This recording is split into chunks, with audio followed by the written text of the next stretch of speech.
안녕하세요. 저는 천안에 살고 있는 60대 초반의 여자입니다.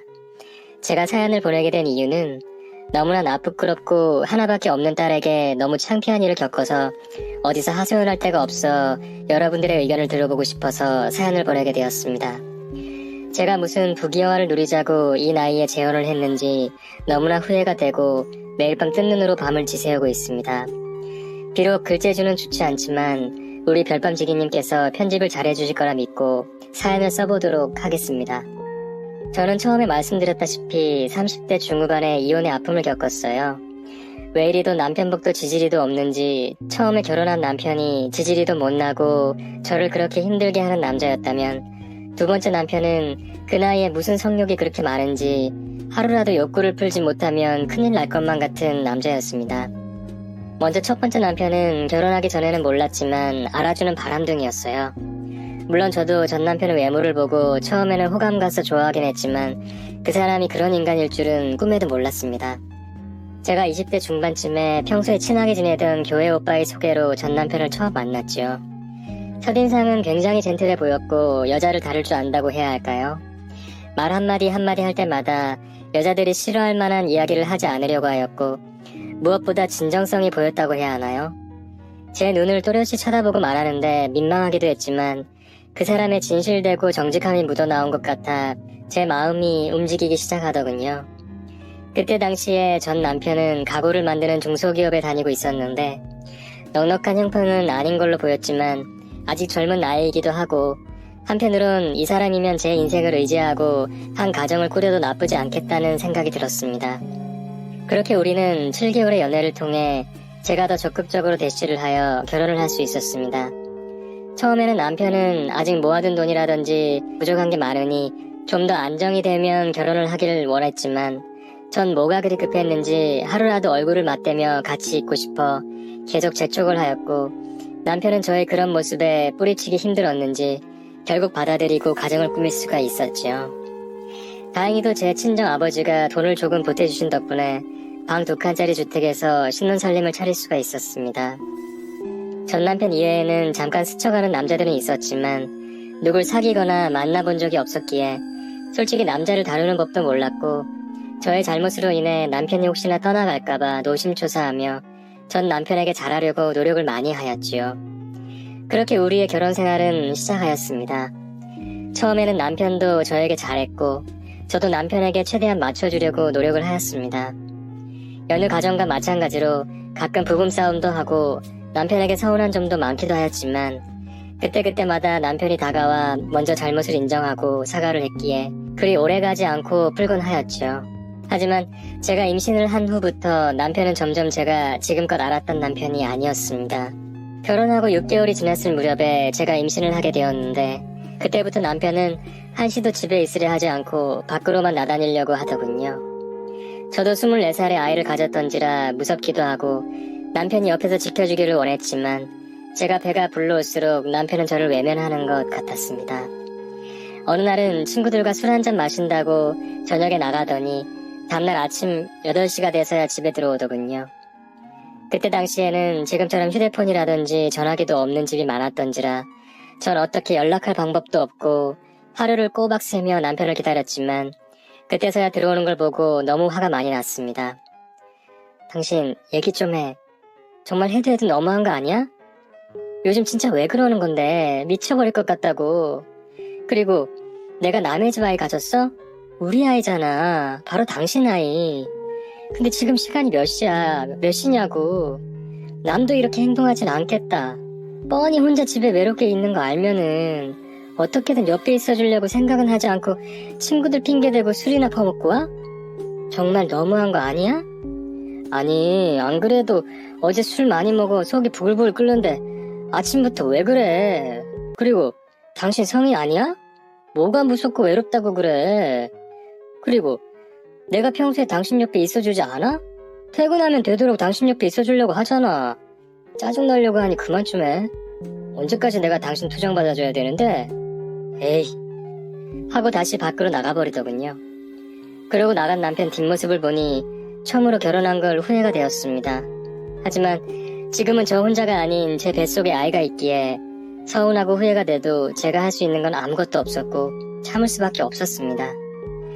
전 그래도 아이 아빠니 언젠가는 좋아지겠지, 어떻게든 그때까지 기다려보자 하며 인내하고 혼자 눈물을 흘리는 날도 많았지만 남편은 오히려 저를 챙기기는커녕 더욱 밖으로 돌기 시작하였습니다. 그리고 어느 날 드디어 일이 터지고야 말았습니다. 제가 그때 임신 8개월 정도 됐을 때인데 그날 몸이 너무 안 좋아 친정엄마께 연락을 하였고, 엄마가 혹시 모르니 병원 가보자고 해서 엄마가 데리러 와 병원으로 함께 가는 중에 차마 못 볼 것을 보고야 말았습니다. 그 시간에 일을 하고 있어야 될 남편이 어떤 여자와 팔짱을 끼고 시내를 걸어가고 있더군요. 저만 봤으면 엄마에게 너무 죄송스러워 모른 체하고 그냥 갈 수도 있었지만 그 모습을 엄마도 보고야 말았습니다.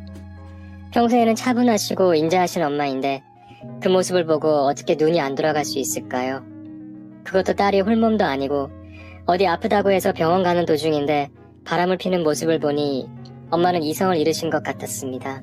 엄마는 곧장 남편에게 다가가 남편 머리를 잡아 당기시더군요. 자네, 지금 대낮부터 뭐 하는 건가? 할 짓이 없어서 처자식 놔두고 바람을 피워? 원래 자네 이런 인간이었는가? 내가 사람을 봐도 잘못 봤지.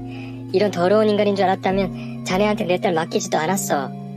그리고 너는 누구야? 어디 결혼한 남자하고 불륜을 저질러? 너도 오늘 내 손에 한번 죽어봐라. 하시며 옆에 있던 여자 머리도 잡아당기면서 울분을 토하셨습니다. 저도 옆에서 엄마를 거들며 쌍욕이라도 해주고 싶었지만 그때 당시에 정말 식은땀이 날 정도로 몸이 안 좋았고 혹시라도 몸싸움이라도 하면 아이가 잘못될까봐 저는 끼어들지 않고 차분히 남편에게 말을 하였습니다. 당신이라는 사람 더 이상 믿지 못하겠다. 무슨 일이 있어도 아빠 없는 아이 만들고 싶지 않아 참으려고 했는데 도저히 안 되겠다. 이제 그만하자. 너무 지친다. 오늘 짐 싸서 친정으로 갈 테니 우리 이혼하자. 더 이상 당신을 못 믿겠고 이제는 같이 있고 싶지도 않아. 그러니 여기서 깨끗이 끝내도록 하자. 하고 엄마를 겨우 달래서 병원으로 다시 향하였습니다. 엄마와 전 병원을 가면서도 서로 아무 말도 하지 않은 채 눈물만 흘렸어요. 엄마는 말없이 눈물을 흘리시며 제 손을 꽉 잡아주셨고 저도 엄마에게 무슨 말이라도 하면 감정이 폭발할까봐 참을 수밖에 없었습니다. 그렇게 전 남편과의 결혼 생활은 끝이 날 것처럼 보였습니다. 하지만 전 남편은 제가 친정집으로 가면서부터 하루도 빠지지 않고 찾아오더군요. 친정 엄마가 욕을 하거나 문전박대를 하여도 다음날 저녁 7시만 되면 찾아오는데 미치는 줄 알았습니다. 참다 못한 아버지가 나가서 더 이상 자네는 우리 사이가 아니니 그만 찾아오게 라고 말을 하여도 전 남편은 죽을 죄를 졌다면서 한 번만 더 기회를 주면 애 엄마와 애만 바라보며 살겠다고 무릎을 꿇고 오열을 하더군요. 그 마음이 진심인지 아님 겨우 이 상황을 모면하려고 그런 건지 알 수는 없었지만요. 그렇게 저희 부모님이 사람 취급 안 할 정도로 내팽개쳐도 남편은 2주 동안을 매일 용서를 빌기 위해 찾아왔고 한편으로는 안쓰럽기까지 했습니다. 그래도 꼴의 아이 아빠라고 남편의 그런 모습을 볼 때면 마음속에 자그마한 감정이라도 있었던 건지 마음이 안 좋더군요. 그리고 한 달 뒤면 태어날 아이를 생각하자니 앞으로 혼자 키울 자신도 솔직히 없었고 그러다 보니 제 마음은 갈수록 다시 한번 용서를 해주자는 쪽으로 기울더군요. 부모님은 절대로 안 된다고 반대를 하셨지만 제가 겨우 설득을 하여 다시 남편을 받아들이기로 하였습니다. 남편과 바람난 여자는 남편 친구의 여자친구 친구라고 하더군요. 그동안 친구 만난다고 그렇게 밖으로 싸돌아댕기더니 친구 따라 강남 간다고 거기서 그 여자를 만나 무려 3개월 동안을 저모르게 여관도 다니며 바람을 피워댔더군요. 너무나 속상하고 마음이 아팠지만 다시는 만나지 않겠다는 약속을 받고 모든 걸 용서해주기로 했습니다. 남자는 한 번 정도는 사회생활을 하다 보면 실수할 수 있다고 애써 마음을 잡으려고 그렇게 생각하려고 했던 것 같습니다. 참 바보 같은 생각이었지만요. 그날 이후 남편은 저에게 참 잘하더군요. 퇴근하면 곧장 친구 만나러 갔었던 사람이 매일 일찍 집에 들어와 제게 저녁밥을 차려주었고 설거지며 집안 청소도 남편이 누가 시키지 않아도 알아서 다 해주었습니다. 전 언제 또 남편이 혹시나 바람피지 않을까 노심초사했지만은 한동안은 제 옆에 있어주며 잘 보살펴주더군요. 그런 덕분인지 전 얼마 후 건강한 딸을 낳을 수 있었습니다. 내 생애 처음으로 아이를 낳다 보니 너무 힘들더군요. 지금도 그 고통은 잊을 수가 없을 것만 같네요. 혹시나 저의 스트레스로 인해 아이가 혹시라도 어디 하나 문제가 있는 상태로 태어나지 않을까 걱정했지만 다행히도 건강하게 태어나줘서 너무나 감사했습니다. 그렇게 우리 가족은 2명이 아닌 3명이 되었고 남편도 가장이라는 책임감이 있어서인지 더욱 일을 열심히 하더군요. 가장 먼저 그렇게 피워대던 담배도 아이 건강을 생각해서 담배도 과감히 끊어버렸고, 그렇게 술을 좋아했던 사람이 한 달에 1~2번 정도밖에 안 먹을 정도로 술도 점점 줄여갔습니다. 그때는 고마웠어요. 한번 제게 큰 상처를 주었던 사람이지만은 그때 이후로 사람이 점점 변해가려고 하는 노력하는 모습이 보이고, 무엇보다 저와 우리 아기한테 너무나 잘했거든요. 그때는 정말 내가 이 사람을 용서해 준 걸 참 잘했다고 생각을 했습니다. 그리고 남편과 제가 사이가 다시 좋아지다 보니 그동안 부부관계도 거의 하지 않았었는데 마음이 편해지니 자연스레 부부관계 횟수도 점차 늘어나기 시작하더군요. 애 낳으면 성욕도 떨어진다는데 저는 그 반대였습니다. 시간이 갈수록 제가 남편에게 달라붙기 시작하였고, 그럼 남편도 피곤할 법도 하겠지만 최대한 저를 맞춰주기 위해 노력을 하였습니다. 그런 덕분일까요? 첫째 아이를 낳고 1년 뒤에 또다시 임신이 되더군요. 애 낳은 고통이 너무 심했던 기억이 있었던지라 무섭기도 했지만은 소중한 생명이니 기쁘게 받아들이기로 하고 또다시 전 태교 준비에 열중하였습니다. 배가 불러올수록 남편이 혹시나 또 실수하지 않을까 걱정했지만 남편은 둘째를 가질 때는 항상 내 옆에 있어 주었고 첫째 아이와도 잘 놀아주며 저희 집의 든든한 버팀목이 되어주었습니다. 그런 덕분에 무사히 전 둘째를 낳을 수 있었고 그렇게 우리는 행복한 가정을 꾸릴 수 있었지요. 아이들이 커가면서 교육 문제로 서로 싸운 적도 몇 번 있었지만 그 외에는 서로 싫어하는 행동들을 하지 않으려고 노력을 하다 보니 저희 부부 사이도 시간이 갈수록 애틋해져 갔습니다. 하지만 첫째 아이가 중학교에 들어가면서부터 그렇게 애틋하고 좋았던 시간들도 한순간에 물거품이 되더군요. 정말 사람은 고쳐 쓰는 게 아니라는 말이 틀린 말이 아니었습니다. 어느 날부터 남편은 평소에 잘 가지도 않는 출장을 자주 다니기 시작하더군요. 3일 동안 다녀온 적도 있었고 일주일 동안이나 다녀온 적도 있었습니다. 처음에는 무슨 일이 그렇게 바쁘길래 그렇게 전국을 돌아다니나 하고 생각도 했었고, 한편으로는 우리 가족을 위해 열심히 일을 하는 것 같아 항상 남편에게 고마움을 느끼고 있었습니다. 하지만 얼마 후 남편의 본 모습을 알 수가 있었습니다. 평소처럼 집안일을 하고 있었는데 어떤 남자분이 저희 현관문을 계속 두드리더군요. 이 시간에 애들 학교도 갔고 남편도 출근을 해서 올 사람이 없는데 자꾸 문을 두드리니 문을 열 수밖에 없었습니다. 여기 김정철 씨 집 맞지요? 지금 그 인간 어딨어요? 여기 숨어있는 거 아니까 빨리 나오라고 하세요. 안 그러면 나도 내가 어떤 짓을 벌일지 모르니까. 아니 누구신데요? 다짜고짜 소리 지르면서 난동을 피우시는데요. 경찰 부르기 전에 얼른 나가세요. 지금 뭐하는 행동이세요? 그렇게 말을 하자 그 남자는 울분을 토하더군요. 그 댁 남편이 제 와이프랑 바람이 났다고요. 혹시 댁 남편이 요즘 집에 잘 안 들어오지 않았어요? 수상한 낌새 없었냐고요. 내가 하도 이상해서 회사를 가보니 이미 회사에서는 둘이 그렇고 그런 사이라고 소문이 다 나 있었습니다. 이 상황을 지금 어떻게 하실 건데요? 우리 애새끼들 지금 나이도 어린데 쫄쫄 굶고 있다고요. 하면서 주저앉고 말더군요. 상황 설명을 들어보니 전 남편은 같은 회사를 다니고 있는 여직원과 바람이 났던 거였습니다. 그 여자, 지금 저희 집에 와서 고래고래 울분을 토해내고 있는 이 남자 와이프랑요. 전 믿고 싶지도 않았고 우선 사실관계를 따져봐야 하기에 남편이 일하는 직장으로 찾아갔습니다. 남편은 한 회사에서만 오래 일을 해왔기에 중소기업 과장이라는 직책을 맡고 있었고 책임감이 강해 회사 내에서도 평판이 좋은 사람이란 걸로 알고 있었지만 막상 가보니 이미 남편은 회사에서도 신뢰를 잃을 정도로 좋지 못하였습니다. 전 부장님이라는 사람에게 가서 제발 사실대로 말씀을 좀 해달라고 부탁을 하였습니다. 부장님, 정말 우리 남편 최근에 회사 일이 너무 바쁘다 보니 출장을 다닌다고 집을 안 들어오고 하는데 그게 사실인가요? 제 인생이 달린 얘기니 부디 사실대로 말씀해 주시면 안 될까요? 그러자 부장님은 한숨을 쉬시더니 김 과장, 우리 회사 여직원이랑 바람 피운 거 맞습니다. 지금 여직원은 이미 회사에서 잘린 상태고 김 과장은 아무래도 직책이 있다 보니 권고사직 쪽으로 가고 있습니다. 그리고 무슨 출장이라니요. 저희는 출장을 권한 적도 보낸 적도 없습니다.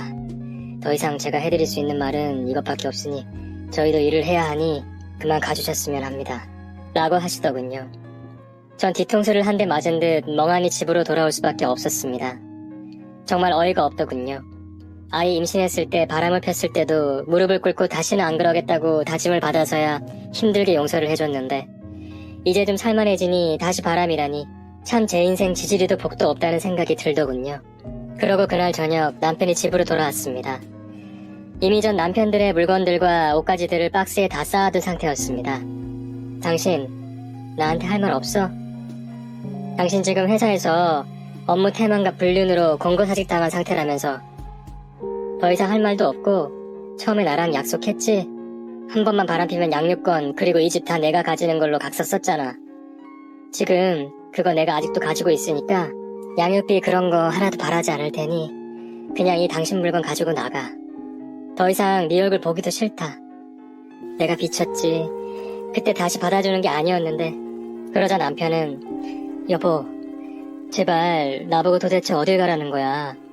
아이들 생각해서라도 다시 한 번만 믿어주면 안 될까? 이렇게 손이 닳도록 빌게.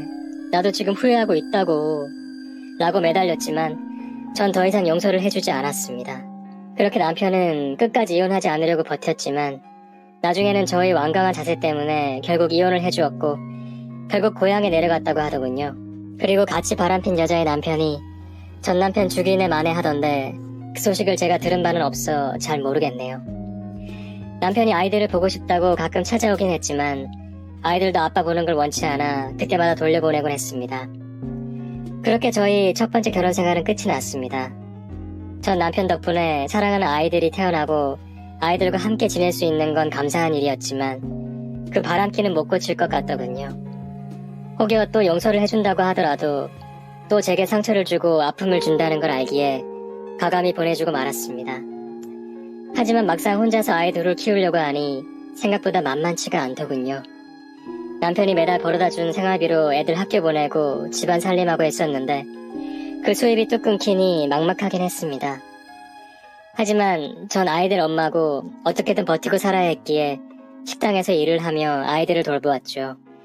너무 힘들어서 혼자 방에서 소주를 마시며 울 때도 있었지만 저만 바라보는 아이들 때문에 여기서 무너질 수 없었습니다. 그렇게 전 누구보다 일을 열심히 하고 일을 악문 덕분에 아이들을 대학까지 다 보낼 수 있었습니다. 다행히도 아이들이 철없는 사춘기 시절에도 착하게 잘 자라준 덕분에 아무 문제 없이 일을 할 수 있었고 둘째는 공부도 잘하여 대학교도 장학금을 받고 다녀서 저의 시름을 덜어주곤 하였습니다. 첫째는 엄마 등록금 부담될까봐 4년제를 갈 수 있는 실력이었지만 전문대학교를 가서 일찍 졸업하여 바로 생산직에 근무를 하더군요. 그렇게 아이들은 저의 부담을 덜어주기 위해 생각을 많이 해주는 착한 아이들이었습니다. 아이들을 대학교를 보내고 조금 후 졸업시키고 나니 세월이 참 빠르게 지나가더군요. 전 남편과 이혼한 게 30대 후반이었는데 어느덧 조금 아이를 정착하고 살만해지니 제 나이가 벌써 60을 넘어가고 있더군요. 얼굴엔 주름이 가득해서 누가 봐도 할머니였고 머리에는 염색을 안 하면 흰머리가 다 보일 정도로 늙은이가 되어 있었습니다. 요즘 세상에 나이 60은 시골 가면 청년이라고 말한다고들 하지만 세월은 못 이기겠더군요. 그 사이 둘째는 일찍 결혼하여 제게 손주들까지 안겨주었고 첫째는 나이가 37살이 되었는데도 아직은 결혼하고 싶다는 마음이 없다며 네일아트 기술을 배워서 여자들 손톱에 매니큐어 같은 걸 발라주는 일을 하고 있습니다. 그런데 어느 날 가깝게 지내온 분이 이제 아들 다 키웠으니 남자 한번 만나보지 않을 거냐고 제안을 하더군요. 평소에 민주 엄마를 좋게 보는 아저씨가 한 명 있는데 한번 어떤 사람인지 만나보고 결정을 하라고 하더군요. 처음에는 전 남사스럽게 이 나이에 무슨 남자냐며 거부를 하였지만 주위에서 남은 인생 언제까지 혼자 살 거냐면서 큰딸마저도 시집가면 이제 남은 사람은 민주 엄마 혼잔데 그러지 말고 한번 다들 만나보라고 하더군요. 그래서 전 못 이긴 척 그 자리에 나갔는데 거기에는 평소 자주 보았던 동네에서 자전거 가게를 운영하던 사람이 있었습니다. 딱히 친분이 없었기에 동네를 지나다가 마주치면 인사를 하는 정도였는데 그분이 절 소개시켜달라고 했다고 하더군요. 저보다 나이가 2살이 많은 분이셨는데 전 아내는 사별하고 혼자 살고 있다고 하였고 아이들은 다 장가시집 보냈다고 하더군요. 외모는 배불뚝이 아저씨였지만 그분과 이야기를 나누다 보니 심성이 따뜻한 분 같아 보였고 좋은 사람으로 보였습니다. 하지만 처음 봐서는 그 사람에 대해 잘 알지도 못하고 특히 전 남편의 바람으로 상처를 받은 적이 있기에 더 신중할 수밖에 없었습니다. 하지만 시간이 갈수록 이분과 만남을 거듭할수록 60대에도 사랑이 온다고 해야 할까요? 나도 모르게 그분에게 마음을 주고 있더군요. 그 사람이 절 챙겨주는 하나하나가 듬직해 보이고 좋았던 것 같습니다. 그렇게 우리는 만난 지 9개월 만에 뭐가 그리 급했는지 양가 자식들에게 허락을 받고 새 살림을 차리게 되었습니다. 처음에는 그분 집에서 살림을 차릴까 했지만 그분 사는 집은 거실 하나에 방 2개짜리에 살고 있다 보니 딸과 같이 사는 저로서는 집이 좁을 수밖에 없어서 그 집을 팔기로 하고 저희 집에서 살림을 차리게 되었습니다. 매일 혼자 20년을 넘게 침대에서 자다가 다른 누군가와 함께 지내다 보니 처음에는 외롭지도 않고 좋더군요. 그리고 남편도 끔찍히 저를 아껴주고 사랑해주었고 같이 사는 딸에게도 친자식처럼 잘 챙겨주곤 하여 너무 고마웠습니다. 그렇게 행복할 줄만 알았는데 남편과 한 달이 지날 무렵부터 전 그냥 혼자 살 걸 왜 결혼했을까라는 후회가 들기 시작했습니다. 남편이 바람을 피운다거나 생활비를 안 준다거나 제 딸에게 함부로 한다든지 그런 건 아무 문제 없었습니다. 단지 문제가 됐던 건 남편과의 잠자리였습니다. 처음에는 저도 20년 만에 관계를 맺다 보니 당연히 좋았지요. 부끄럽지만 서로 교감도 좋았고 남편이 리더도 잘해줘서 항상 만족을 하였습니다. 하지만 시간이 지날수록 저에게 요구하는 강도가 점점 심해지더군요. 여기에서 차마 쓰기에도 나쁘끄러울 정도로 상상도 못한 것을 요구하기 시작하였습니다. 그 나이에 무슨 힘은 그리 좋은 건지 전 처음에는 남편이 실망할까봐 맞춰주긴 했지만 제 나이가 28 청춘도 아니고 몸은 몸대로 낡아빠진 할머니인데 자꾸 무리한 걸 요구하니 남편과의 잠자리가 지쳐만 갔고 어느 날부터 전 몸이 안 좋다, 컨디션이 안 좋다는 등 어떻게든 잠자리를 벗어나기 위해 핑계 아닌 핑계를 댈 수밖에 없었습니다. 하지만 며칠이 지나서 결국 일이 터지고 말았습니다.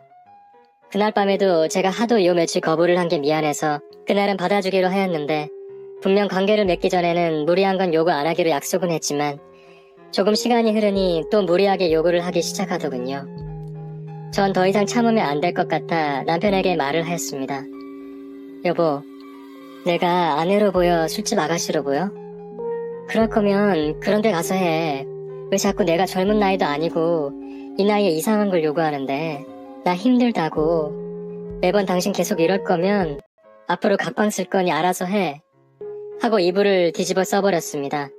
그러더니 남편은 무안했는지 나가버리더군요. 그래서 그때까지만 해도 남편도 포기하고 시스로 간 줄만 알았습니다. 하지만 얼마 후 딸의 비명소리가 들리더군요. 그 비명소리에 너무 놀라 황급히 옷을 챙겨 입고 거실에 나갔는데 남편은 소파에서 실오라기 하나 걸치지 않은 채 당황한 표정으로 앉아있고 딸은 너무 놀라 눈으로 남편을 쳐다보고만 있더군요. 전 딸에게 너무 창피하여 아무 말도 못하고 딸 방으로 돌려보냈습니다.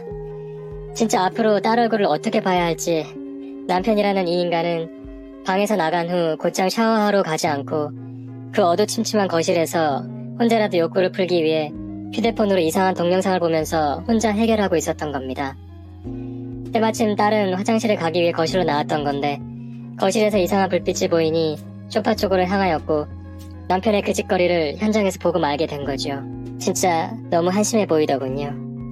전 남편에게 씻고 오늘은 방에 들어올 생각하지 말고 거실에서 자라고 안방문을 잠궈버렸습니다. 그래도 남편은 개념은 있는 건지 다음날에 딸에게 다가가 딸이 자고 있는 줄 알았다면서 너무 미안하다고 사과를 하더군요. 그날 이후 전 딸에게 말 꺼내기도 창피하여 엄마가 미안하다는 말도 못 꺼내고 있습니다. 전 도대체 어떻게 해야 할까요? 이 사람은 책임감도 강하고 우리 아이들에게도 정말 잘하는 사람이지만 밤마다 받아주는 것도 너무 힘들고 어떻게 해야 할지 모르겠습니다. 여러분들 같으면 어떻게 하시겠어요? 병원에라도 같이 다녀봐야 되나요? 지금은 제가 많이 화난 상태인 걸 알고 요구는 하지 않지만 또다시 그럴까봐 두렵기도 합니다. 우선 치료부터 받아보는 게 좋겠지요. 지금까지 긴 글 읽어주셔서 감사드리고 가정의 평화가 있으시길 기원합니다.